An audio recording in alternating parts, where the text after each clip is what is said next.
Association of the UK to protest against US policy towards People's Korea and the continuing threats and sanctions against the Democratic People's Republic of Korea, and also to recall the barbaric US aggression against the Democratic People's Republic of Korea in 1950.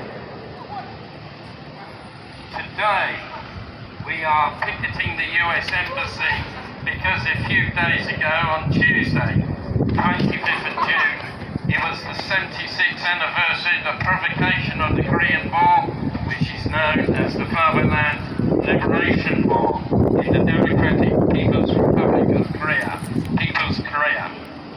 It was not a war between Koreans, but between a small country, a new country, the DPRK, and the American Empire.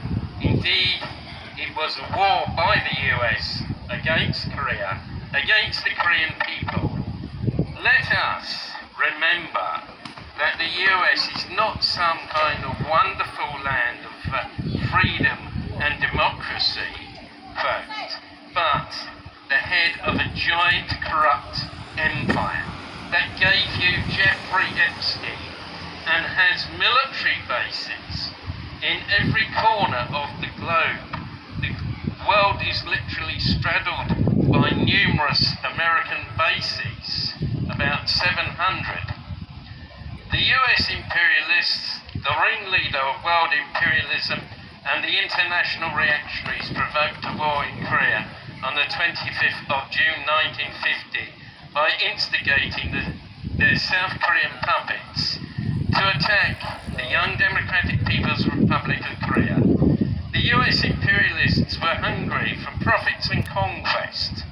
They fought an unjust and aggressive war against the Korean people.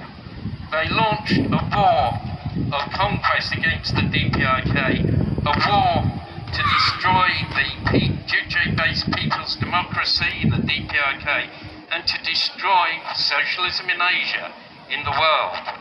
The Korean people, led by their great leader, the great revolutionary leader, Marshal Kim Il-sung, a true military strategic genius, an ever-victorious, iron-willed, brilliant commander, fought a fierce anti-imperialist, anti-US struggle against US imperialism and the allied forces of international reaction, which shamefully included Britain, a satellite state of US imperialism. The Korean people fought a national liberation war against the Yankee imperialist invaders, a war of justice for independence and freedom. The Fatherland Liberation War of the Korean people proved to be a crucible of the great Juche idea and of self-reliance. President Kim Il-sung later wrote, and I quote, "The Fatherland Liberation War waged by our people was a fierce anti-US, anti-imperialist struggle against the Allied forces of world reaction headed by US imperialism and a bitter class struggle against the enemies of the people." We are here today to condemn the appalling barbarity of the US imperialists during the Fatherland Liberation War. We denounce the crimes they committed in massacring civilians and the use of biological and chemical weapons. 35,383 people were murdered by the US at Sinchon-ri, which I myself have visited many times, and 1,050 people at Susan-ri, which was 1/3 of the population of the area, just to give examples.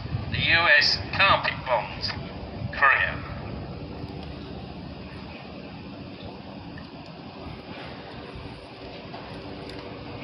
The US carpet bombed Korea, dropping 18 bombs per kilometre.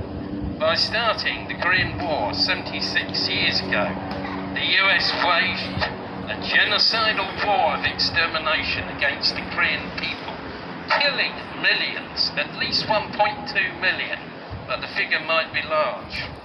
History will curse forever the US imperialists as criminals and anemone of humanity and progress.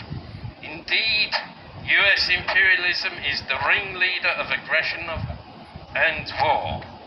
It is the US that is the biggest human rights violator in the whole world.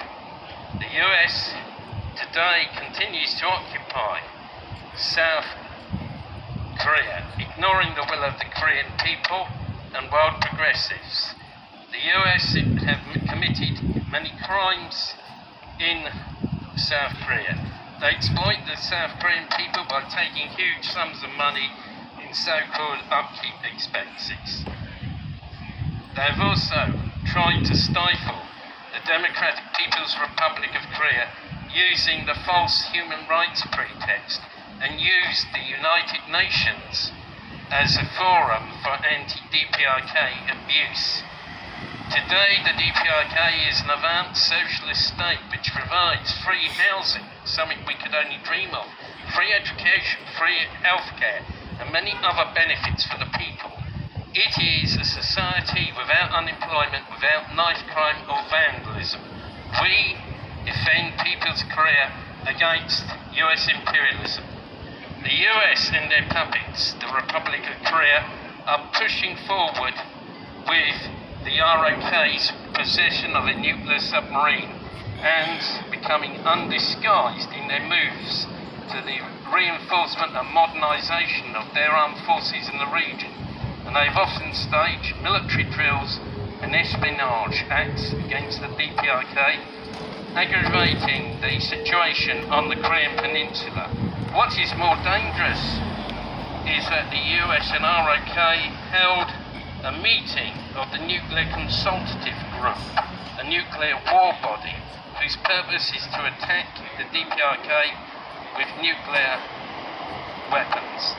Such meetings were held many times this year, proving that the US is planning a nuclear war against the Democratic People's Republic of Korea. This proves the criminal nature of this body, pushing the situation on the Korean Peninsula towards the brink of war. In fact, the Korean War was never really over. It was simply an armistice that was concluded on July 1953. But the war is continuing today in the form of the US hostile policy against the DPRK. So we say, US out of Korea, defend people's Korea.